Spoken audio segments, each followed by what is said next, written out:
Hello, welcome to this video on CPUs again. We're just about getting to the end of the CPU topic before we get on to motherboards and memory. I thought it would be a very useful thing to have a look at the different types of CPUs on a benchmarking level. So effectively what I'm doing here is pretending I'm going to buy a computer, right? Now, if I'm buying a computer, the one things that I want to think about is the type of CPU that's going to go into it. This is the Threadripper I was talking about that costs it's $4,000-$5,000 there. But as you can see, it is one of the benchmarked things. So on this benchmark website, they'll tell you somewhere around it, but they'll say something like, we tested it for this type of processor, we tested it for multiplication and to create prime numbers, and then we created this, and then we did some graphics on it, and we did some other things on it, and blah blah blah blah, and we came up with this number, 86,000, and that's meant to be now a chart of how powerful these things are. Now, these Threadrippers are these are the server ones I was talking about. This EPYC versions of the server ones, and in fact, let me server CPU type that in right. Let's get some images up for this and have a quick look at what they look like.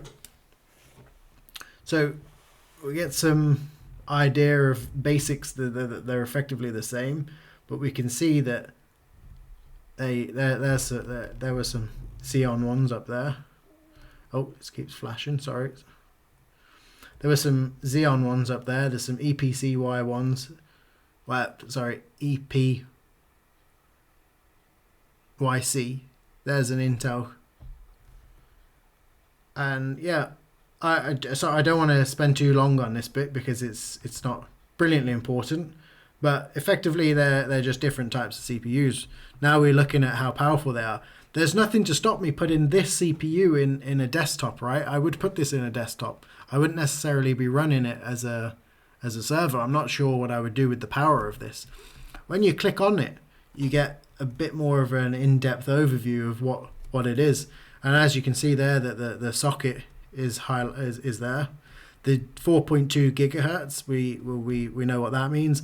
And this is the power ratage. 280 watt for a CPU is an incredible amount of power. We'll have a look at some of the other ones and you will see why. So this turbo speed is, well, you can boost it, you can do things, you can change it.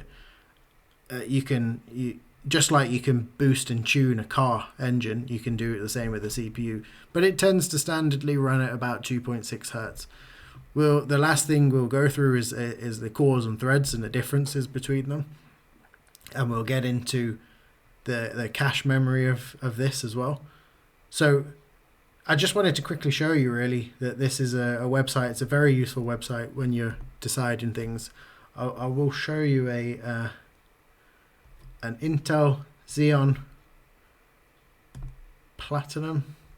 Just wanted to show you how much wattage that outputs. Now this is a server one as well, so this is a very powerful. 40 cores, 80 threads is an insane amount.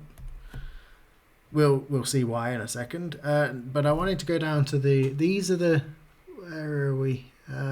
So the 5900X and the 3950X, and there should be a 5950X somewhere. Yeah, this one is a top of the range. This is top of the range desktop, more like a desktop-y type one. So you can see the others were 200 watts, right? This is pulling in 100 watts. It's still running quite a fast, and it's still got a reasonable amount of cores and threads, which don't worry too much. But the general rule of thumb is that the more of these, the better.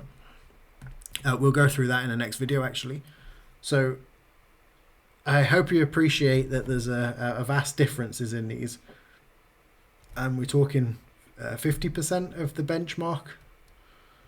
So is it twice as good? Who knows? Who could say? Depends what you need it for, I suppose. Let me go down to a bit further down. I might be able to hit. There's an i9. There you go. Very, very 165. We're still in the high end, right? I clicked the high end processors, so this is very high end. These are very fast. These are very good processors. If I scroll right down and go to an older one, now this is an i7. So let me click this i5 actually.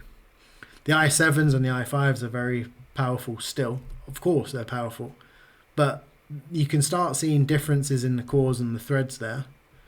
The clock speeds are running very, very high though, very high speeds, and the wattage is around about the same. So it's the lower end. But anyway, I just wanted to quickly show you this, and just so you're aware that these things come up. You can have a look yourself at how powerful your CPU is in your own computer. You can find out. We'll put a video up of how you find out what CPU you've got, and you can search this. You can just do Command and F and search for, I don't know, the 5950X, and see where it comes. If it's not particularly fast computer, then you may need to go into search for your CPU model rather than the high end or the single thread CPUs. Right, I'll talk about the threads and the cores in the next video, and we'll also try and do some calculations, some CPU calculations in a video afterwards.